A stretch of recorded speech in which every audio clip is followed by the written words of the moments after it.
Friends, आज के video में हम स्टेप बाय स्टेप समझेंगे एक्सीडेंट और इंसिडेंट इन्वेस्टिगेशन रिपोर्ट कैसे प्रिपेयर की जाती है। ये एक बहुत इम्पॉर्टेंट होता है क्योंकि इससे पता चलता है इंसिडेंट क्यों हुआ और फ्यूचर में इसे कैसे रोका जा सके। आइए चलिए देखते हैं कि एक इंसिडेंट और इन्वेस्टिगेशन रिपोर्ट कैसे प्रिपेयर की जाती है। एक्सीडेंट इन्वेस्टिगेशन का मेन पर्पस किसी को ब्लेम करना नहीं होता है। इसका पर्पस होता है कि रूट कॉज को आइडेंटिफाई करना और फ्यूचर में इंसिडेंट प्रिवेंट करना। उसी के साथ में सेफ्टी सिस्टम को इम्प्रूव करना और साथ ही लीगल और ऑडिट रिक्वायरमेंट को फुलफिल करना। ये ISO 45001 ओशा और HSC स्टैंडर्ड का भी इम्पोर्टेंट रिक्वायरमेंट होता है। तो चलिए देखते हैं एक्सीडेंट और इंसिडेंट रिपोर्ट कैसे प्रिपेयर की जाती है, जिसमें जनरल इन्फॉर्मेशन दिया जाता है। रिपोर्ट का पहला सेक्शन होता है जनरल इन्फॉर्मेशन। इसमें इंसिडेंट की बेसिक डिटेल होती है, जैसे डेट कब हुआ, टाइम क्या था, एग्जैक्ट लोकेशन क्या थी, इंसिडेंट किसने आइडेंटिफाई किया और किसने रिपोर्ट किया।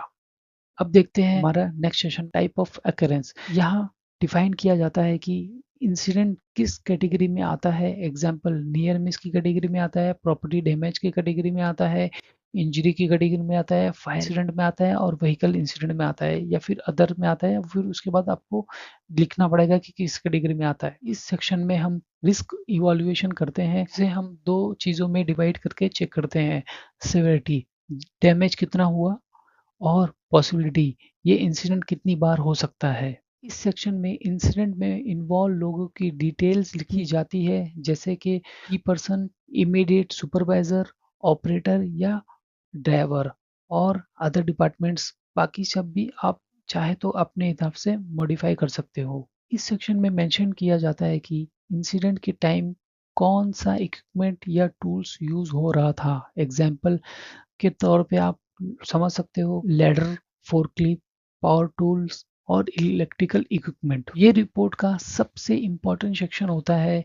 यहाँ क्लियर और सिंपल लैंग्वेज में एक्सप्लेन करना होता है कि एग्जैक्टली इंसिडेंट कैसे हुआ। इसमें आपने जो गेस किया वो नहीं लिखना होता है, सिर्फ फैक्ट के बेसिस पे हम यहाँ पे एविडेंस के बेसिस पे ही यहाँ पे लिखना चाहिए ब्रीफली। इस सेक्शन में हम देखते हैं कि करेक्टिव एक्शन वो स्टेप होता है जो इंसिडेंट होने के बाद इमीडिएटली लिया जाता है। एग्जाम्पल ब्रोकन इक्विपमेंट रिप्लेस करना, एरिया क्लीन करना, मशीन इंस्पेक्शन करना। प्रिवेंशन प्रिवेंशन एक्शन का पर्पस होता है कि फ्यूचर में सेम इंसिडेंट को रिपीट होने से रोका जा सके। इसमें इन्वॉल्व होता है ट्रेनिंग, प्रोसीजर को अपडेट करना और सेफ्टी कंट्रोल को इम्प्लीमेंट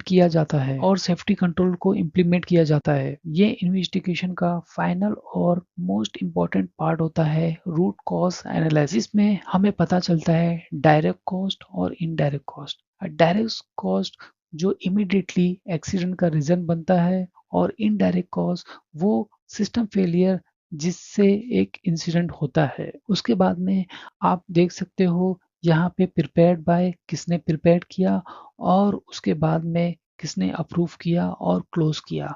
तो generally prepared by HSC representative होते हैं। उसके बाद में जो अप्रूव करता है HSC या प्रोजेक्ट इंजीनियर होते हैं, और उसके बाद में प्रोजेक्ट मैनेजर्स होते हैं। एक्सीडेंट इंसिडेंट रिपोर्टिंग का की लर्निंग पॉइंट क्या है? Every incident must be reported. सबसे पहला चीज, investigation help improve safety. Second चीज, and prevention is better than accident. ये चीज एक की लर्निंग पॉइंट था। अब अगर कंक्लूजन की बात करें तो जब भी एक इंसिडेंट और एक्सीडेंट होता है तो उस समय आपको लाजिम एक इन्वेस्टिगेशन टीम बनाना चाहिए, जो रिपोर्ट करती है, मैनेजमेंट को बताती है कि क्या फेलियर था, किस वजह से हुआ, या क्या ये है ह्यूमन फेलियर था, या फिर सिस्टम फेलियर था, या फिर मशीन इक्विपमेंट फेलियर था, जिससे हम फ्यूचर के इंसिडेंट और एक्सीडेंट को रोकते हैं। आई होप ये वीडियो आपको पसंद आई होगी। अगर आपको कोई कमेंट है, कुछ डाउट है, तो मुझे कमेंट करके बता सकते हो।